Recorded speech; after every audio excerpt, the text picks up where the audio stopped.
business is like a form of art, of alchemy, because business is not one skill either, right? It's so many different skills like kind of combined into one. And so when you can kind of take the art and the business and mesh them together, you get real magic. And that's, I mean, those are the people nowadays who really get paid.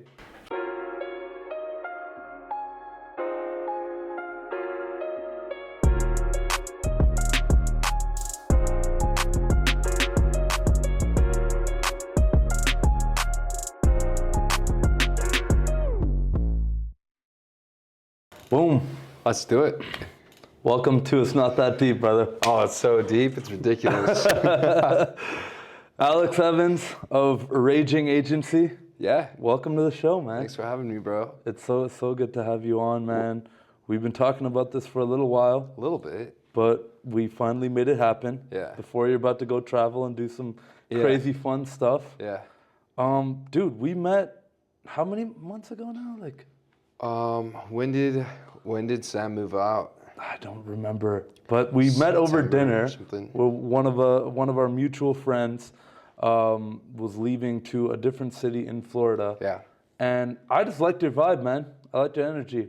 And it was really cool to see that we are very similar in our roles, in our ideals, in kind of how we go about life. Yeah. And We live in the same place. live in the same place, work together, Yeah. send each other business. Yeah. It's been a cool relationship already. Yeah. And we just celebrated your birthday Yeah. on the yacht. We'll edit Which in was some B-roll awesome. of that. But how I like to usually start my podcast is starting with the origin story. Sure. You are an orphan from Russia. Yeah. Let's start there, bro, because that is not something I get to say every day. Yeah. No, I mean, growing up, so just to preface, like, I don't remember necessarily being an orphan, but you'll never forget. I think there's aspects, from you being a baby that'll carry on ingrained in my body and in my soul, my heart for like the rest of my life.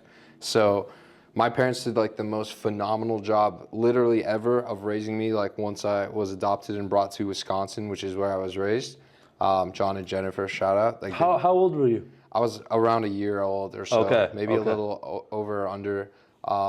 And even on my birth certificate, there's like barely any information at all, which is really weird. I've always wanted to know like what time I was born. That will never happen. I'll never know. So when girls ask you, like, So when what's girls your ask, like, they're like, "What's your over under?" I'm like, I don't know. I don't really know. That's funny. But yeah, my parents did a phenomenal job at raising me, and I always knew that I was adopted. So I can't really pinpoint a time that they sat me down and said, "Hey, like we got you from Russia." I'd like always known, and I feel like, I really appreciated that. That definitely helped me like with the situation itself. Have you been back to Russia? I haven't yet, but I definitely want to in the future, and Do you I have could. some spiritual calling to the motherland, to Mother Russia? No, okay, so It's Not That Deep, it's about to get deep. So, no, I've never had like a spiritual calling to go back to Russia, but I found out when I was like in my early teens or like maybe 11, 12, around that age, that I had two like birth brothers, and I have a calling to that for sure. Like I want to know that they're okay. I don't know where they are. I do know that I'm the youngest one. And I feel like that makes a lot of sense because I feel like the baby of what would have been the original family. So I know that they're out there, but I don't know. That's what I have a calling to. Cool, man. So Yeah. that's really interesting there. Like, have you ever thought of doing one of those like 23andMe ancestry type things? Man, I've done the ancestry test. I'm thinking that I could try the 23andMe. Do you think that those are different though? I've Like, never get done either different- one, so I'm not the right person to ask. Okay. I'm pretty sure I'm just 100% Indian. But you know what? There's only you know one what? way to find out. I doubt it, dude, to Maybe be honest. there's probably some Arabic, like if you like Arab, sorry, Yeah. not Arabic, some Arab like influence or some Afghan, like something back. If you trace it far enough, oh, we got one right there. Oh my God, is this sponsored? There you go. This is amazing. This is sick. 23andMe, holla at us. Yeah, please. I think that'd be really cool. I definitely would want to know more. I did the ancestry test. Not much came up, as you could imagine. But it's weird though. Every couple of years they get like new technology, better testing, better algorithms, whatever the case may be. And I remember one day it was like 99.95% Russian. The next day dropped down to like 47 or something percent. That's interesting. 32% Persian. I was like, what is happening? Dude, I can kind of relate a little bit in the, you know, whenever I walk around or just go about life and I meet someone, you know, the first question I get is like, oh, like, what are you? Like, you know? Around here? Everywhere. No, even here, bro. Really? Because the beard. Yeah. You know, the Latinos don't have this. They might have the same skin tone, but they don't have the beard. So people will be like, yo, where are you from? Like, we're not, but we're like, where are you really from? Yeah. I'm like, I'm originally from India because I was born in India. Yeah.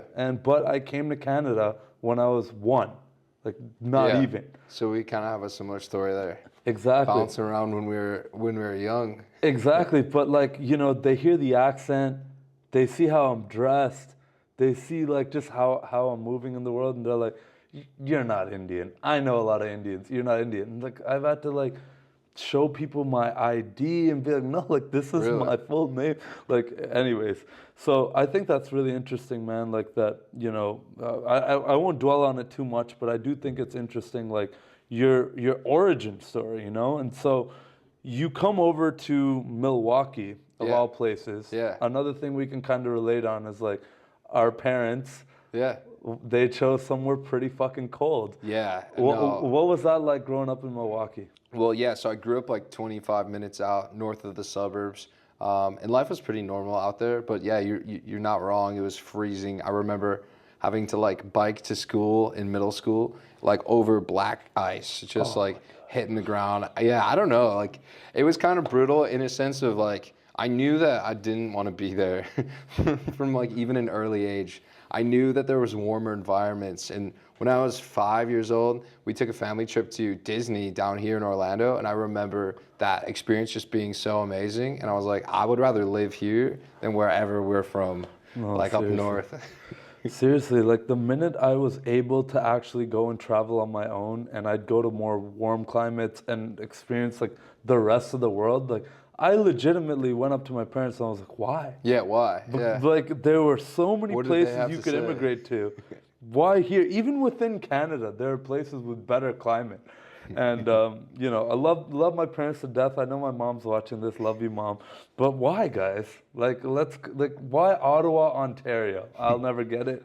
But that's interesting, man. So how many years did you live in Wisconsin? Oh, for most of my life, yeah. I mean, I went to elementary, pre-K, middle school, high school there, and college.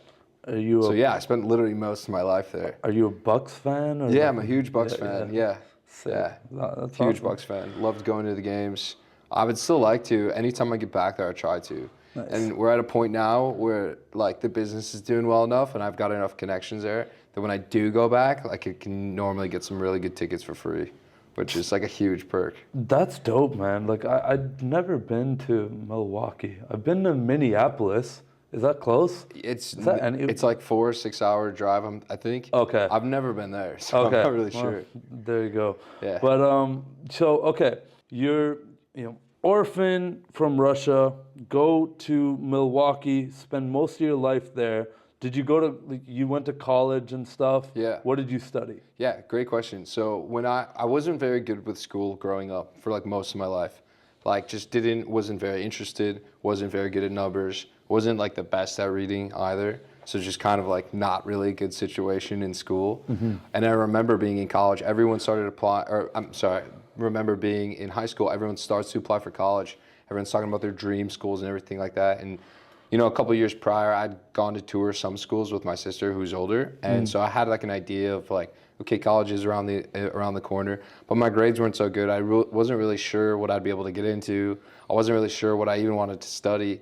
And so I literally just like did like a whole, I don't even know if it's like a 360. I was like, I'm just gonna go into art, and I just started taking photos. Like basically became a photographer overnight, and spent a lot of my time like learning photography on YouTube. Okay. And when I mean like hours, I mean like I would come home from school at least 2, 3, 4 hours a day, watch YouTube videos, got a nice camera, and just like kind of messed around. And it actually worked out like pretty well because I was just putting in so much effort. So I thought, I guess I'll just go to art school because that seemed like a pretty easy like way to get into a school, obviously. But then, I don't know. I didn't want to miss out on that experience. I didn't really want to go to community college. Didn't really apply to too many schools either. So I got into art school like right away, obviously. And then I ended up getting like a scholarship for the photos and it was decent. But then I like reshot a whole new portfolio and I got an even better one. And I was like, you know what?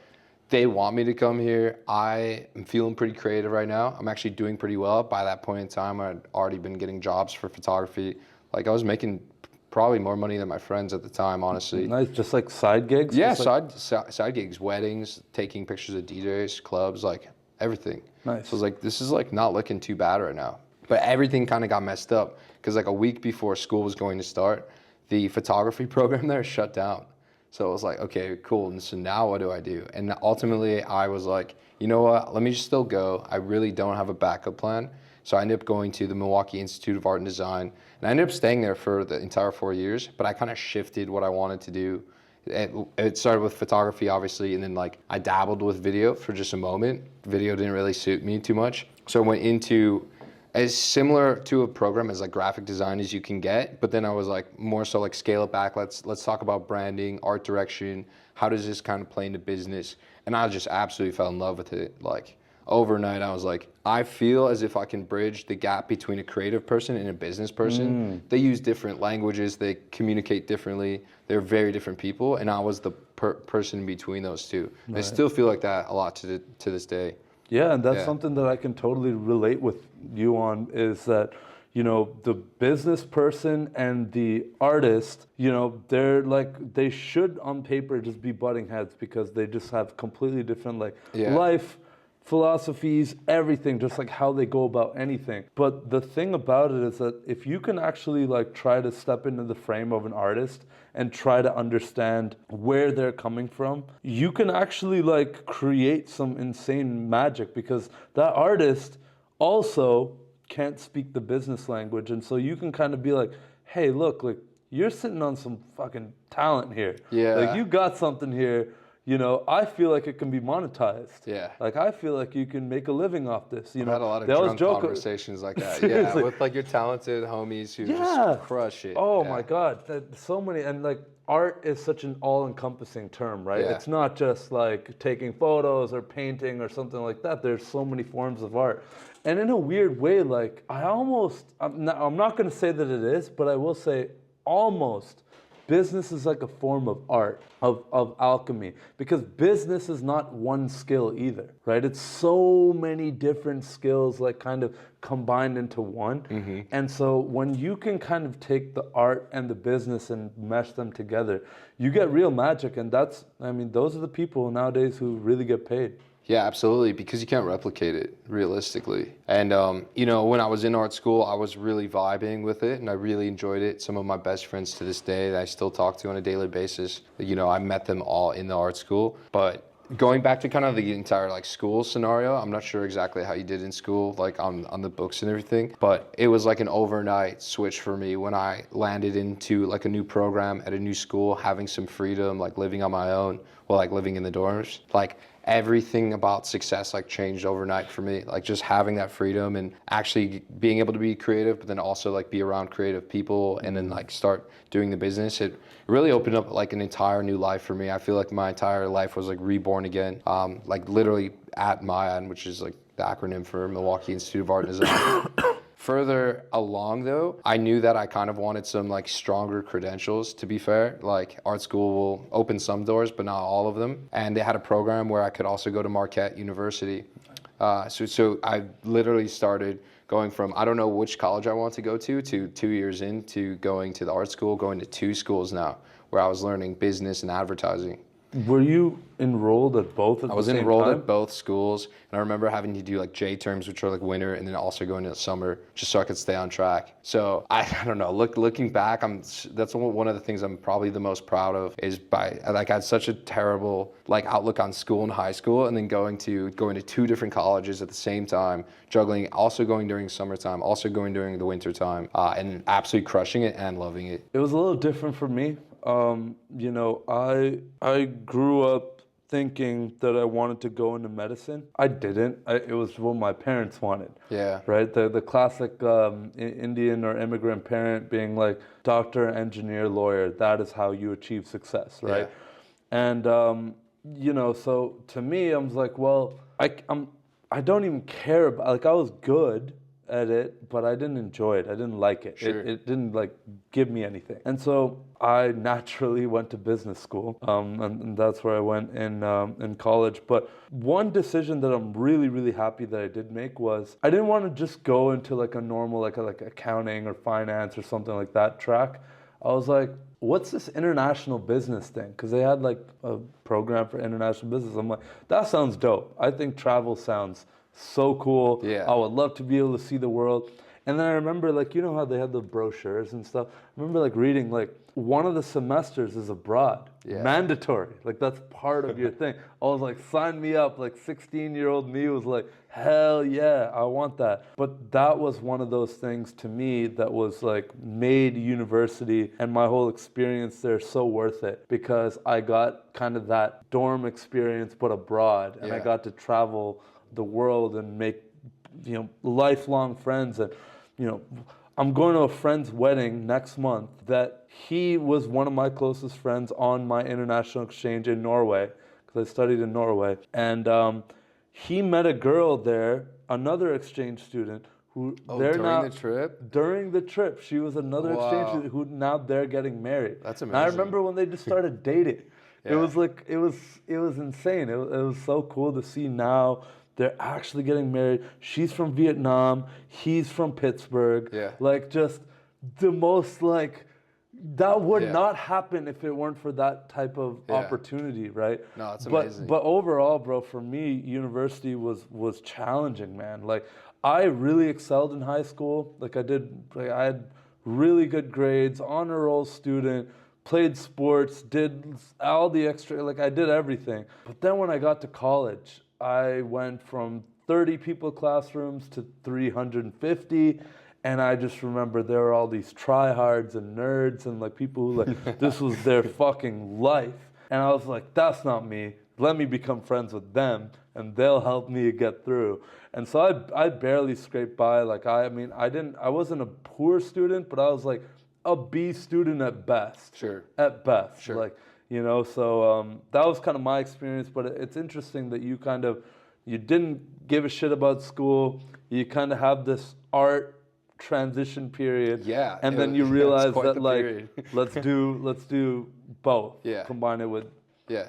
And I have a question for you too. Looking back at university, do you feel as if that you use the skill sets that you got in it on most days? Absolutely. 1000%. Nice. And Most people say no. everyone talks so much shit about college, and that's because they weren't able to see the forest from the trees, right? They thought that the only thing that mattered was their grade point average or keeping their scholarship or doing co-op programs. I don't know if that's a thing in the US, but I'm not sure either. it's like basically like work placements, internships, I think. Okay, Like, sure. So a lot of people like, you know, viewed college as like, oh no, like I need to join the rat race immediately and I need to like get ahead of like my peers. Yeah. But I learned very early on, oh, I can't play that game because I lose. I'm not that book smart. Yeah.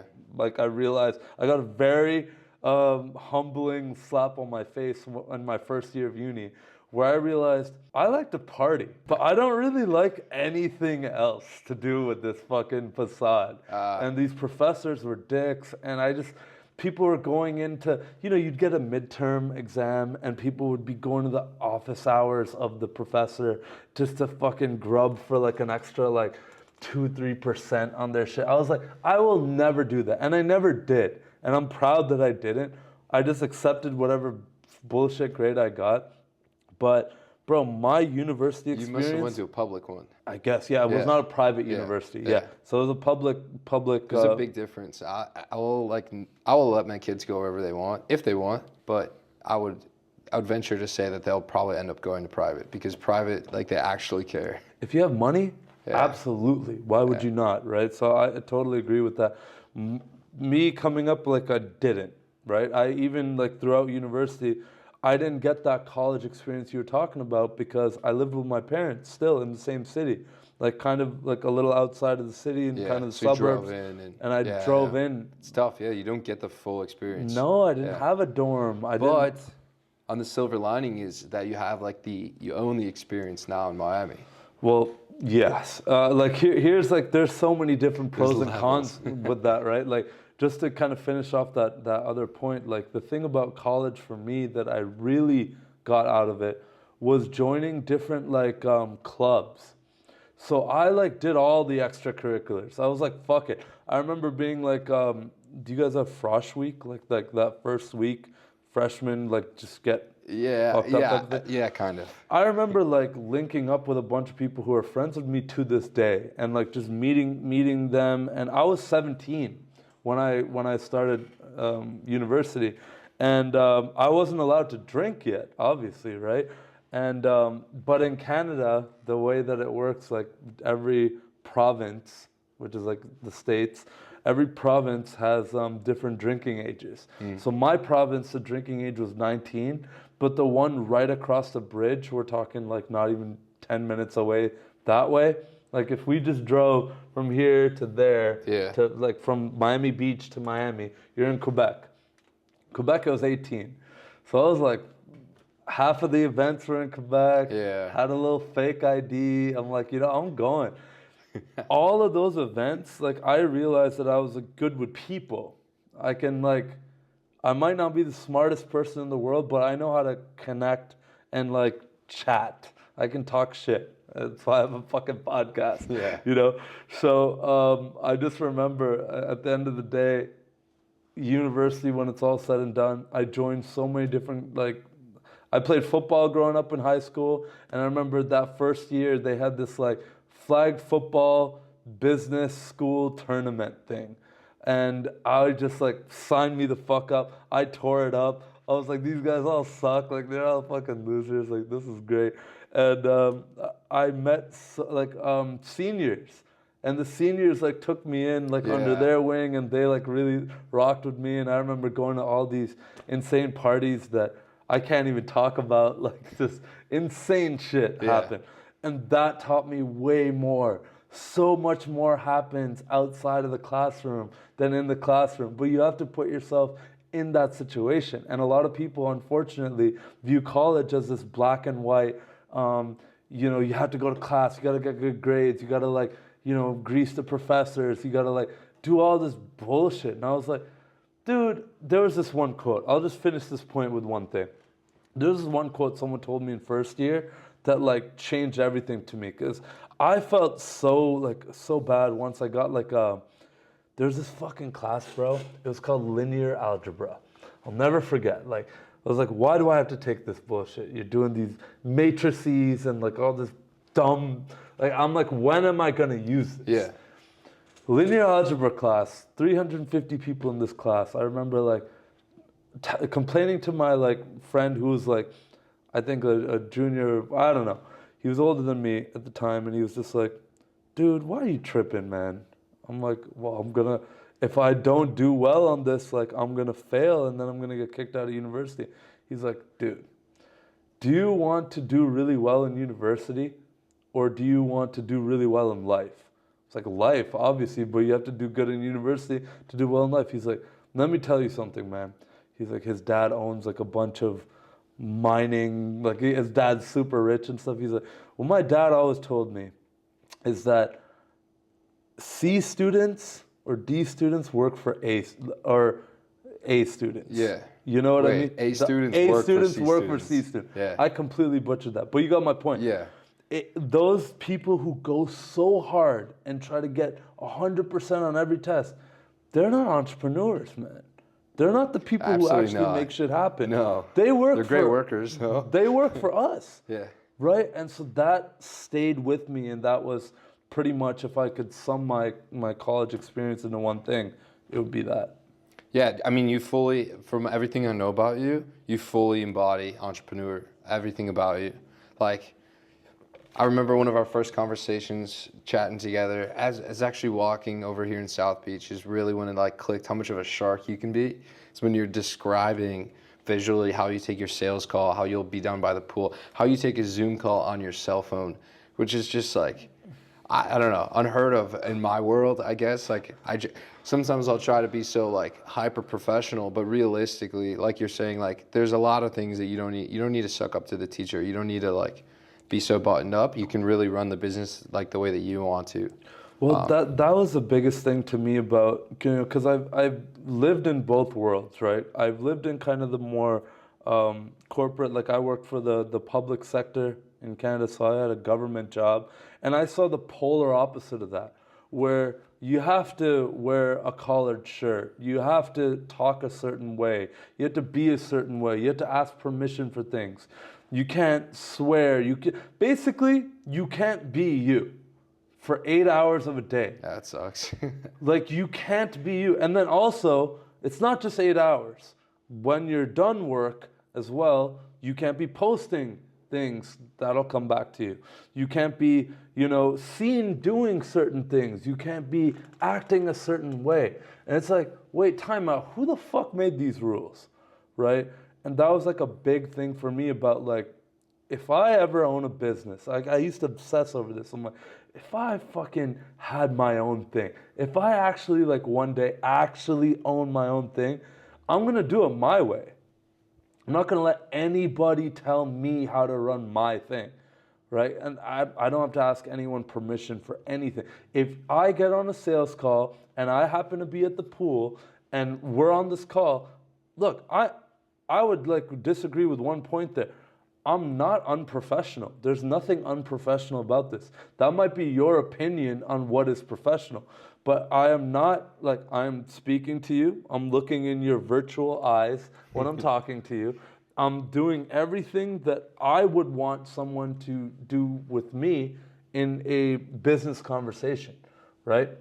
And if they're upset that I'm wearing a tank top or that I'm outside enjoying the sun, or that, you know, I'm by the pool, or whatever it is. Yeah.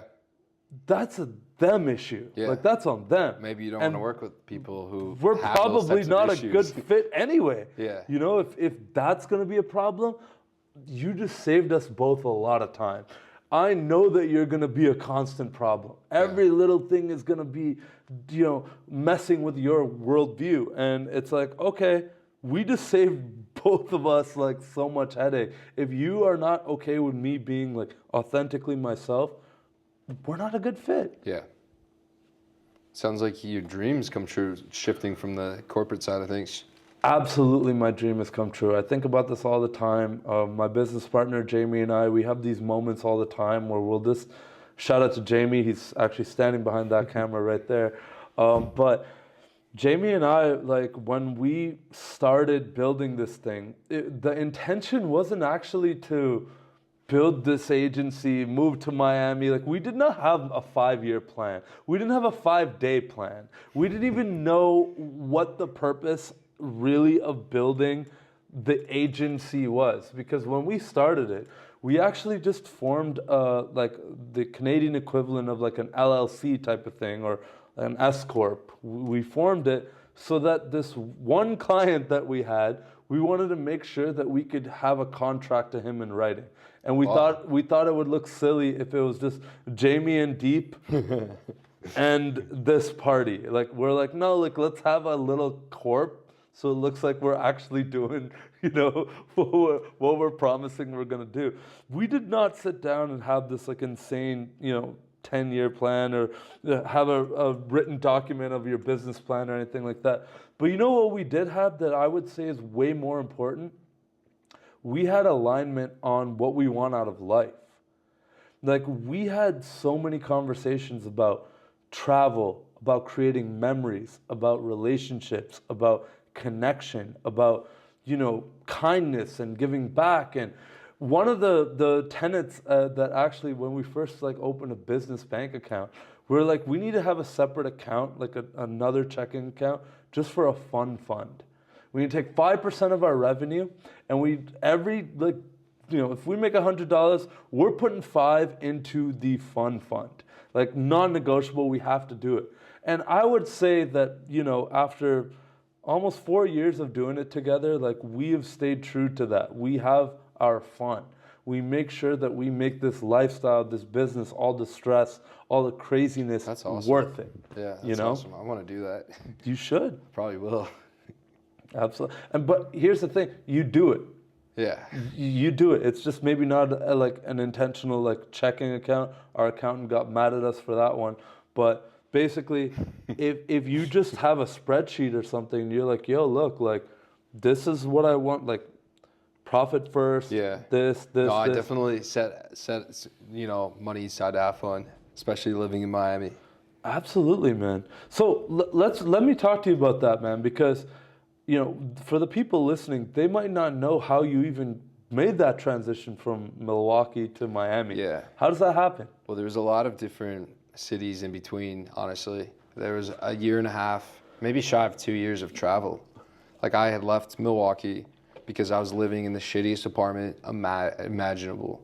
Like I was living in a studio above a brewery with cockroaches in the building. And I was like, I have to get out of here. And then I saw a bed bug come through the wall, like crawl through the wall. And I was like, I'm out. I'm out. Yeah. Yeah, enough is enough. I'd never seen one or anything. And I saw it, or actually my friend pointed out, and I was like, I'm out. And I left. I left everything. I took my laptop and my backpack and I left. I never came back. I literally left the city, went home, and I was like, okay, re-strategize. And it wasn't like broke or anything either. It's just like, was living in a really shitty place, and that was kind of manifesting into like a life that I didn't really want to live either. I'd already graduated. I knew it was probably time to go. I wanted to be somewhere warmer, but I didn't know exactly where to go yet. I had my own clients, was working for myself, and so I ended up going to Cozumel, Mexico, just to kind of test out the waters to see if it would be possible for me to travel as well as work, like because when you always want to do kind of digital nomad life? Or? I don't know. Like looking back, like my desires as a child, probably yeah, because I do remember getting a job offer out in LA, and I was on the fence about it, and it was a pretty good job offer too. But then my mom said like, I thought you always wanted to travel, and I was like, huh, yeah, I guess you're right. Like I guess I always did. So I went to Mexico first because it's close. My phone worked there, pretty safe, and I just tested it out, and it went perfect. Made a bunch of friends who also travel, and then I was like, started getting invited to go to Colombia or go to Hawaii or go to Portugal. Just started doing all of it, but that was like quite hard to build a business. Like being on the move like that is just really tricky. So I decided I should come back to America, and I should work here, and I should be intentional about scaling Raging Agency. And Miami and South Florida as a whole just seemed like the right option. Okay, so that makes sense how you like ended up back here. But let's take a step back of like, how'd you launch Raging Agency? Yeah, that's a great question. I'm really lucky to have launched Raging Agency, but I was kind of forced into it because I was working at a restaurant group, and I was working to skip a few chapters, I was basically working as their marketing director. And then people were coming to the businesses and they're like, who's running the show here when it comes to marketing? And ultimately that fell back to me. So I started having conversations, and that's kind of how I got my first like side clients, because I didn't have too much going on. Like my workload wasn't very busy, and they didn't mind. So I literally had like a client here, a client there, and then that just kind of like started scaling. And then when COVID came, I ended up losing the job. The restaurants basically like closed down, most of them. So I was like, I guess I'm just going to run an agency now. It was either accept a corporate job in LA and move to LA, live there, or like just run the agency. So yeah, I made the decision. Talk to people a little bit about what it is that your agency does. So I'm really excited actually. Like 2024 has been phenomenal already. Like every single year we grow, but we're implementing more systems like that makes life a lot easier. So if you guys don't know what my agency does, we guarantee 500 new restaurant clients or customers within 60 days. Like that's our offer. That's what gets people in the door. We like blow past that for literally every single person we work with. But we do that we have an entire assortment of tools now that I like to say like tools in the tool belt, right? Nice. I mean, dude, it's everything. It's like, what do you need? Like we'll literally assess what the restaurant doesn't have, what needs to be fixed. Like is their digital footprint intact? Is it even existing? Sometimes places don't Are they even on have Uber Eats? There's Yeah. so many different things, right? And we work with so many different types of restaurants that we're able to kind of like pull out those tools as we need them to make sure that we blow past that guarantee. Dude, that's awesome. It's crazy. I feel like I'm in a blue ocean. People always drop that term, especially with like digital marketing. I legitimately feel like that. That was one of the nobody first doing things it. that I said to you, because I remember you telling me about the agency the first time. Like I kind of like we got to really talk, and I was just like, bro, that is I've never met Yeah. someone who does Yeah. marketing specifically for restaurants. I don't think anybody could do it unless you like have done it for so long. Like I've been working with restaurants for over a decade at this point, 8 of them as a marketer. So it's like, and I've done almost every position inside of a restaurant. So it's just like hard to acquire those marketing skills. Like a new marketing guru couldn't just like pop up and do it. There's just no way. Got no it.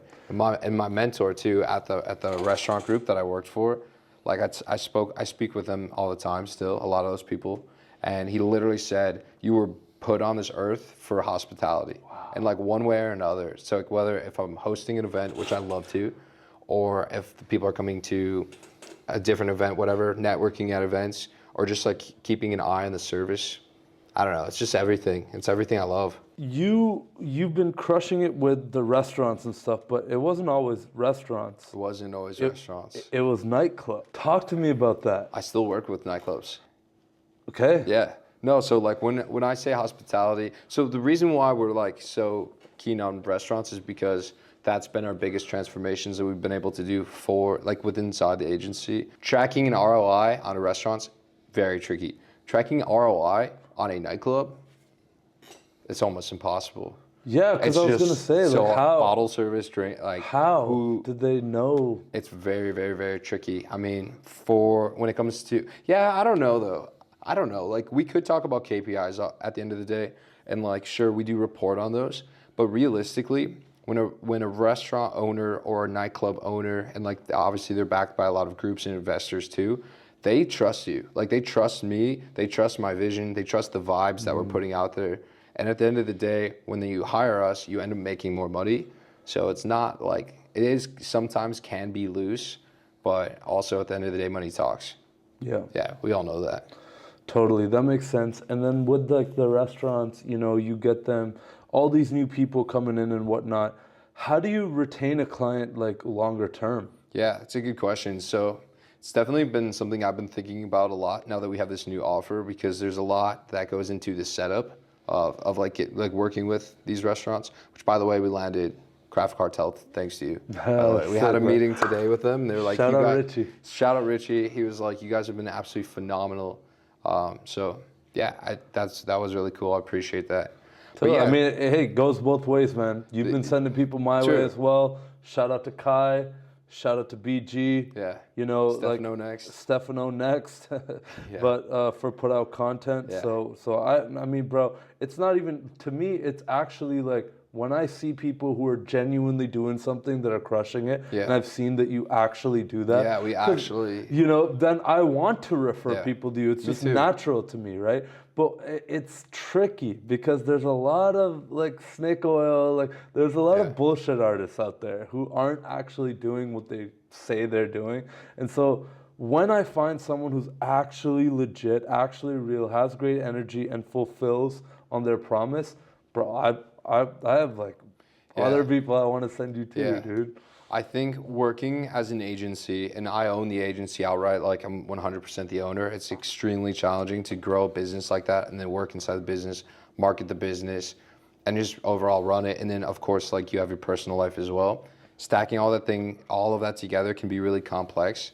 But then when I like started to move here and like work with people like yourself and Sam too, and Todd and all these amazing guys around here, then it really helped me eliminate some of like, I don't want to say like lack of confidence, but what's the word I'm looking for? Competence? No. What's that word I'm looking for that you get? Imposter syndrome? Imposter syndrome. Yeah, being around other killers helps me get rid of imposter syndrome almost like outright. And I joined Put Out Content because I feel so comfortable and confident in my skill set realistically, but I know that it kind of all clicked for me, to be honest. Like realizing that nobody can really do exactly what we're doing for the restaurants. And I think that goes to because I literally ran multiple different restaurants, like working in them and then also like outside of them, also as an agency.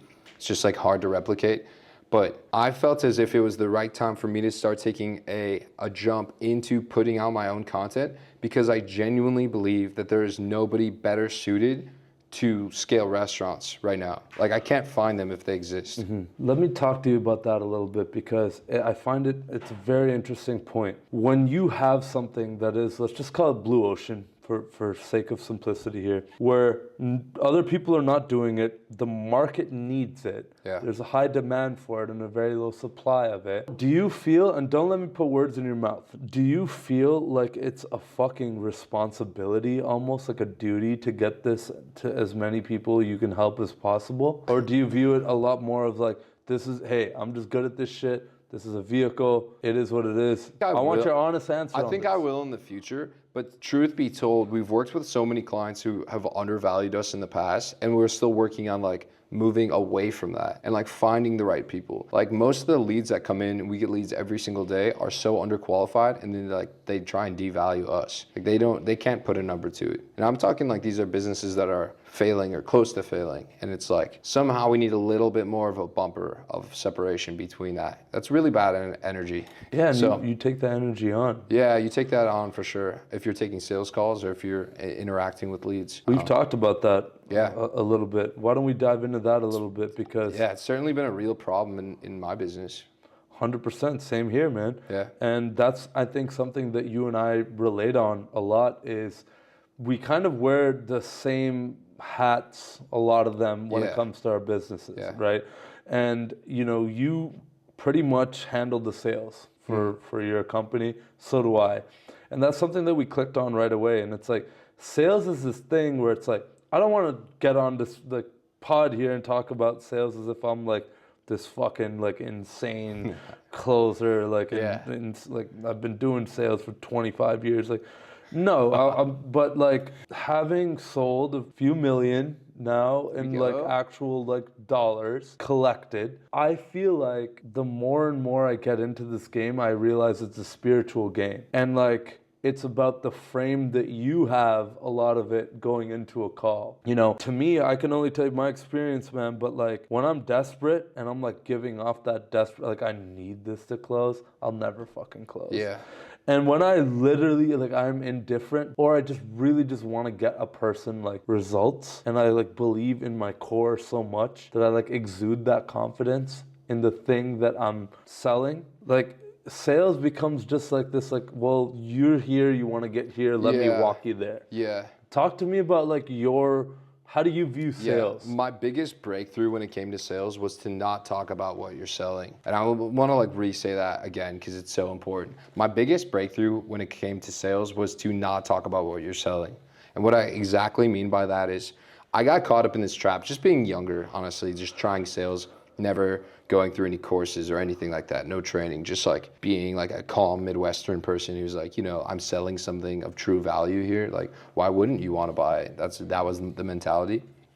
But everything changed when I realized, I was like, you can't get caught up in all the bullshit of them just telling the story, all of these little things. Realistically, they're on the call with you because they're at point A and they need to get to point B. And they're looking for somebody who they can trust to get you there. It doesn't really matter how you're going to get them there. It doesn't really matter all the fine details. All that stuff is just extra noise and it can get in the way. And when I started to realize, let's just have a genuine conversation and like I can tell you about some of our past experiences or our past case studies, and so that way you can kind of trust the process. That was a game changer. That literally changed the entire agency overnight. I think you and I can totally relate on that.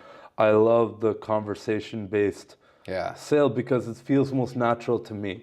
I hate when someone like is clearly following this like regurgitated script that's like, God, oh, dude, yeah. I know exactly what you're doing here. Like, it sounds uncomfortable. To be it does. honest, yeah. It just doesn't, like, the energy's not right. And so I totally agree with that, man. I love that. Like the most expensive purchases I've ever made that hasn't been on like cars or anything has been for mentorship and courses. And those people, when I'm buying into those courses, I'm buying into the fact that I believe and I trust that they will get me to the next point. I don't know what even that point necessarily is, But I know, and I don't think that they're going to take me to the end either. I don't even know what the end is. But I'm buying in, knowing that I'm here. I do have problems that I need to like work through. I need some mentorship, and I know that they're going to get me to that next spot. That's it. Alex, you bring up trust a lot, Yeah. right? This seems like something that is almost a currency, right? Talk to me. I mean, I wish everybody had trust, but yeah. But talk to me about how you view trust in business overall, because Yeah. you've talked about it in like different pockets that like it's important to have that trust. How do you Yeah. view that and how do you build that? Well, that's a really good question. And I want to pivot. Well, I want to hit something before I totally dive into it, because I recently had a conversation with one of my clients. Well, actually, multiple clients. I'd like to ask them, like, hey, why did you hire us? Like, what are we, right? Just get some feedback. And from all of the conversations I've had, this is something that I've like recently come about, is that the number one thing that they've always been looking for from an agency is trust. That's number one. Trust, results, and then for my niche is like coolness factor. So like, yeah, they need to trust that I'm not going to mess around with their accounts. Like, we have access to many of our clients' POS systems. That's a huge deal. Like, we could change everything. We could change their entire business. They trust that we keep it secure, that we're not going to mess around. That's really, really important. And I'm kind of losing my train of thought. No, all good, man. We were just talking about trust and like how important that is to kind of transact on more than anything. Yeah, true. So yeah, based on all the conversations I've had with my clients, it seems like trust actually comes before results. I've Have you seen the seen that? same. Yeah. Totally, bro. Yeah. You can like I've had clients where we crush it for them. Absolutely like blow past expectations and we're all amped up and the team's all fired up and everything, and then the client will like fire us or like let us go after a term. And it's like in just normal conversation, just asking them like, well, wait, like, what happened here? It'll kind of boil down to they don't have a belief which ties into trust. Yeah. They don't have a belief that this thing is the thing that either they want to keep doing, that it's going to get them more business, that whatever it is. Yeah. Like they have some They kind don't of trust reason. the vision. They don't. Yeah. It might not like we always look at trust as like a one-to-one thing. Like I don't trust deep. It's often not that. Like I mean, not to say, but like I'm a relatively trustworthy person, right? But when it comes to like what that transformation can do for someone, a lot of people don't like. Maybe trust is not the right word for here, but they don't believe that the thing that you're offering is going to get them where they want to go, and there's a misalignment there. Yeah. And so their trust in this solution, somewhere along, and it can be the most minuscule thing, dude. It can be, I don't know, one of the posts blew up and they got like a bunch of negative comments, and I've had clients come up to me and be like, hey man, like I have some like press about me out there that I'm trying to like scrub off the internet, that like I can't have that stuff come up. And it's like, okay, well, That would have been nice to know. It probably won't. And like whatever will happen happens. Like I'm not going to dive too deep into that specific case, but like you'll see clients where like you'll get them the best result, like you'll crush it for them, and then they'll still not continue because it's like, oh well, actually like I'm pivoting my whole business model and whatever, and like I'm not a coach anymore and whatever. But you trying to tell me that you don't. Those aren't you. You're not trying to work with people. No. But here's the thing. We've all been through it though. Like as business owner to business owner, at the stage that we're at and the age that we're at with our businesses and ourselves, like sometimes it's a check. Sometimes you work with someone and that this is just as a check. Like this is like I know they're not gonna continue. Like I know that we'll fulfill our end of the bargain. But if they don't, or if they don't have their ducks in a row, or if this was too much of a stretch for them to begin with, or they have some head trash or some beliefs or some whatever, it wasn't gonna work. But I don't know about you. Did you ever feel as if maybe when you were younger and running the business that like the people that you were working with were so different than you? But then as you get older, and this is from my personal experience, but as I got older, then I was like, wow, I'm a business owner. Even though we might work with other types of industries, which doesn't happen too much anymore, but it's like as that would happen, it was like, well, I run my business. I know my business inside out. I know so much about business. I actually have really great business skills for even them. And they kind of like would seek my advice as well. Do you ever have that? So, like, what's your question specifically? My question is that do other business owners ever come to you for business advice too? Are they trusting that you know more about their business than just strictly to make them go viral? All the time. Yeah. Absolutely. Like, they will have been running a clinic or this thing or whatever for however many years, and they want our service to be the thing that also turns their business around. Yeah. And it's like you have to draw that line in the sand a little bit where it's like, hey, look, like we'll get you to field goal range, right? But you got to make sure that you have a kicker, that you guys have practiced, and that you know you in a pressure moment that you can actually win a game. Yeah. Right? A lot of people don't have any of those things. They won't even have a kicker on their team. It's like, hey, look, we promised you we'd get you in the range. We did that. Yeah. But you know, I was kind of hoping that you would care enough about your business to solve this other thing. Yeah. And yes, people have come to me to like help them solve that sort of stuff. I personally just don't do that. Maybe it's an imposter syndrome thing myself, but I just feel like I understand my business. I don't think that I can apply that to other businesses.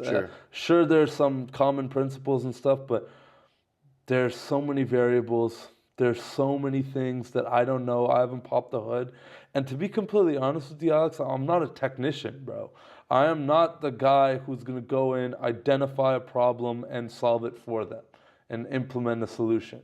I can identify the problem. I could be like, that engine's on fire. But I am not doing anything about it. Like it's not. My good friend, I was just in Atlanta. My good friend Dallas was just. He had this saying that I love, and it's one of those like white people sayings that I absolutely love. It's like, not my circus, not my monkeys. And I love it. It's like, hey, it's not like I'm not in it. Yeah.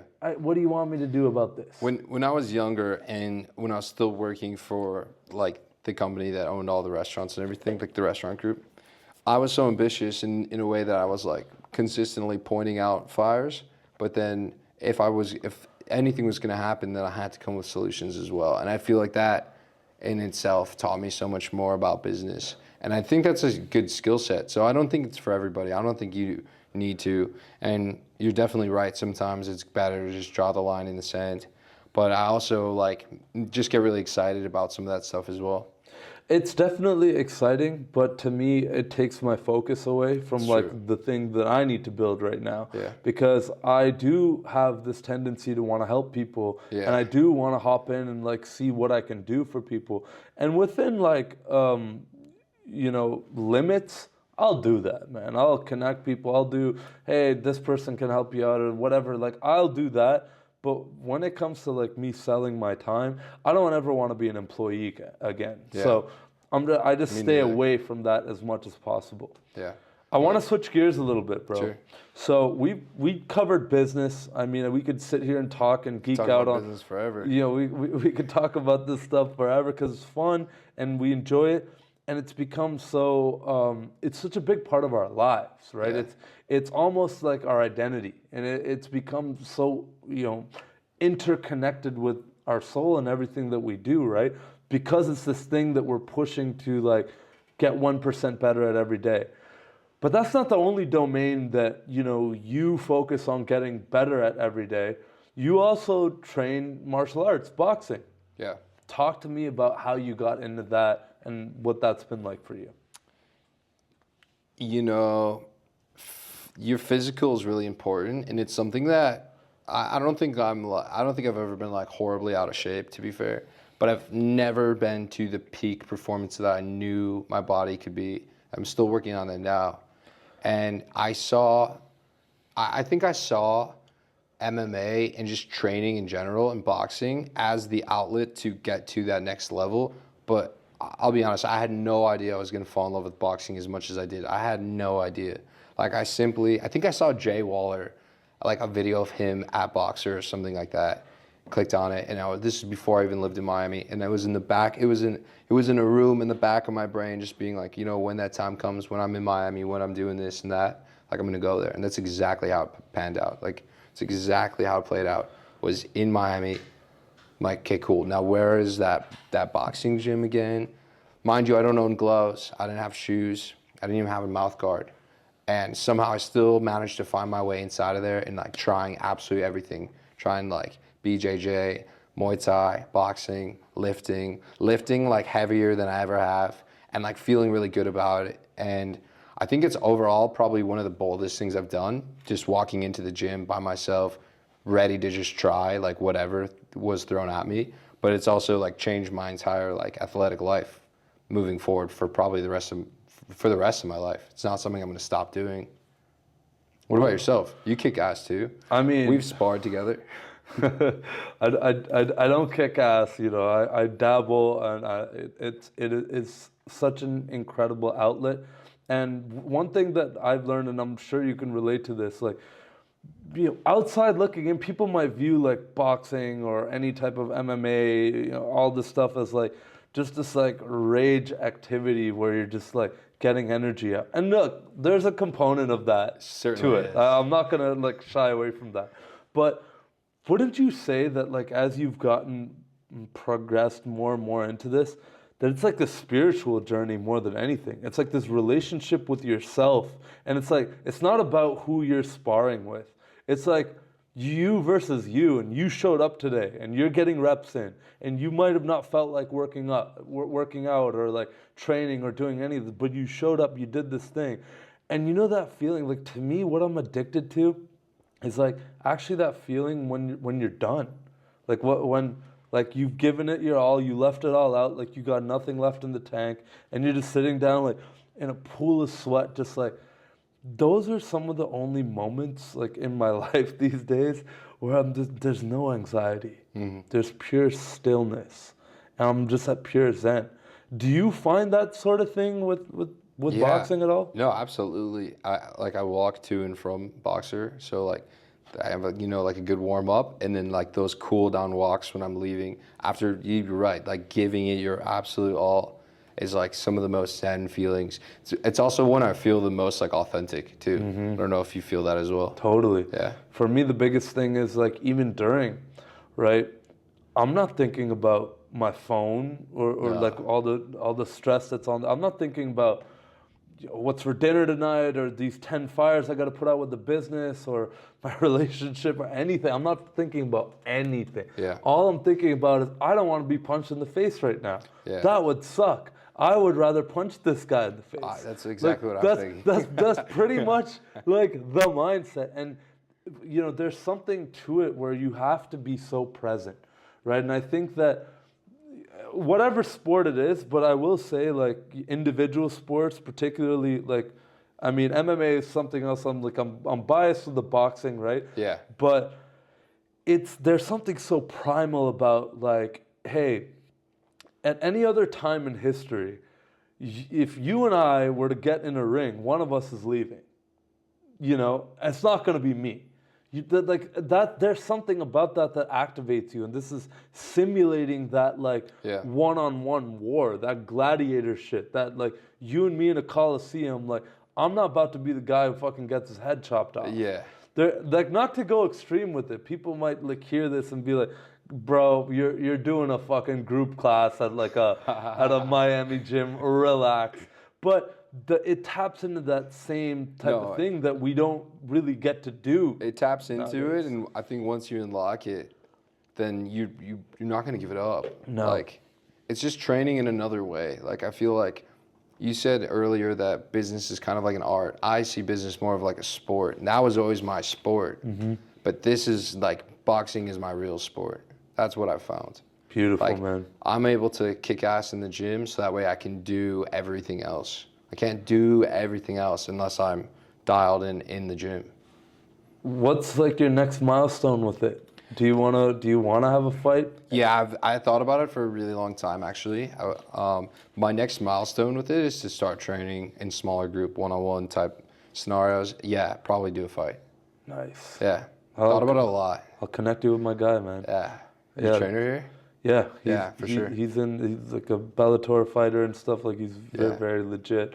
I'm about to go into like a 3-week training camp tomorrow, or starting Thursday. Dope. Yeah, Where's that? in Colombia. No fucking way. What Yeah, gym? like it's MMA Colombia. Oh, Yeah. dope. Yeah, Yeah. I know Jamie knows people there as well. Yeah. I'll be That's- training with Andres. I, so, I don't know my name, but that's dope, man. yeah. Good It's for about you. to get bro. real. Like I don't know about you, but I just hit 27, and even in 26, the later half of 26, everything started to feel like it's getting real. Like everything I'm doing has so much more intention.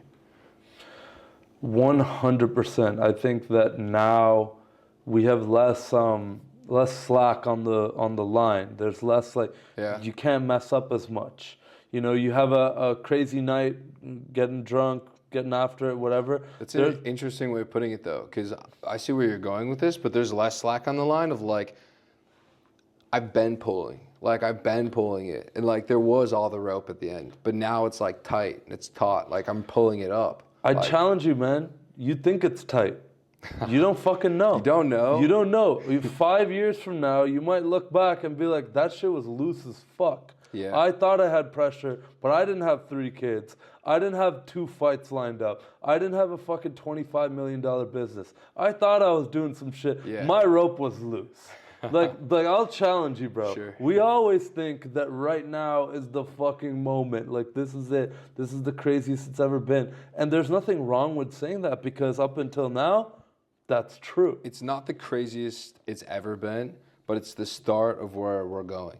Totally. It's like the most dialed I've been in many different aspects. 100%. But bro, there's always a fucking different level. Like I kind of compare it to like, you ever go on like a hike or like go up a mountain or something and like, you know, you see this like insane like ascent that you have to do and you're like, all right, that's like not too bad. And you go up there and then you round a corner and you're like, oh shit, there's another one. Yeah. And then that happens 6 more times and it's like life just kind of kicking you in the fucking nuts. Yeah. Just being like, oh, you thought you knew. Like, that's funny. That's cute. Yeah. Like, you know, I have learned over time to be a little bit more like, yeah, there's seasons. There's times where you let loose a little bit and then tighten up a little bit. We were talking about that a little bit more Yeah, it's a the other huge day. thing. For Yeah. me, like, I need to tighten the fuck up, right?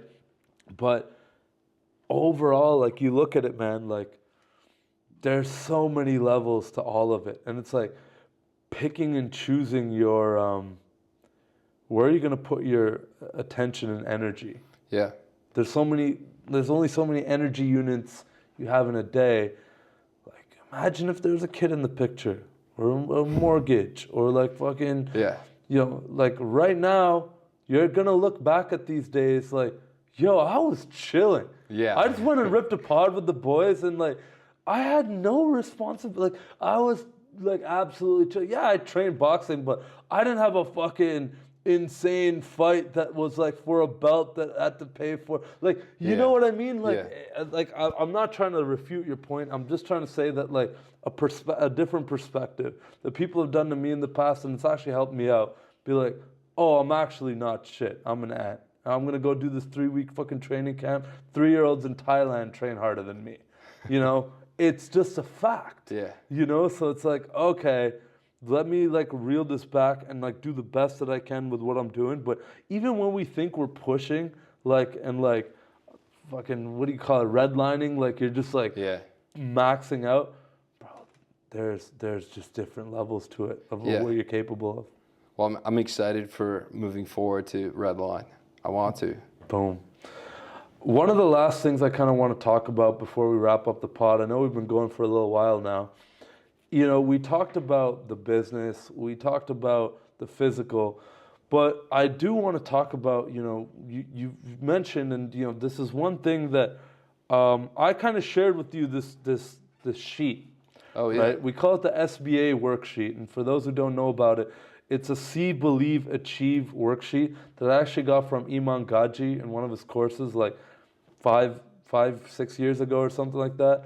He had this course and I dropped a bunch of money on it, and I just remember doing this activity of sitting down and actually writing my life story up until this point, what I want in the future, some affirmations, some goals, even writing my own Wikipedia page.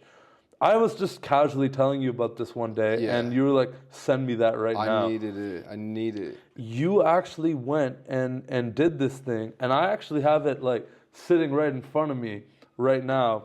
I'm lucky enough to be one of the few people that gets to see this, and I'll leave it up to you if you want to post this for people as like a timestamp in history of like where your head was at, you know? I certainly don't mind. I have like a negative habit of judging people who don't do things like this after I tell them how amazing it is.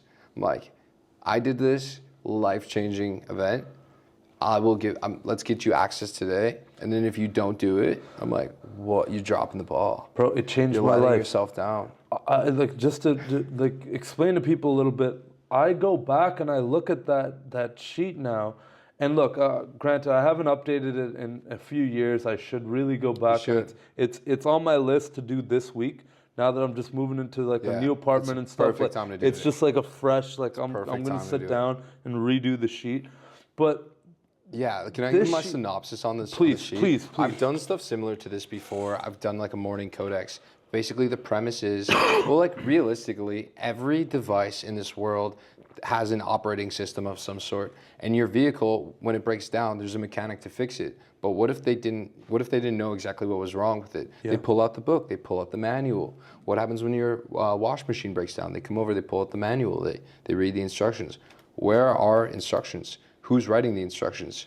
Like, we all know that we have limiting beliefs in some fashions, one way or another, and that's based on like who raised you, what you're intaking, but who is creating the instructions for yourself? Yeah. It's us. We need to take control of our own lives. We need to write down our own values, our own mission statement, what we do with our time, what we ingest, like what we consume.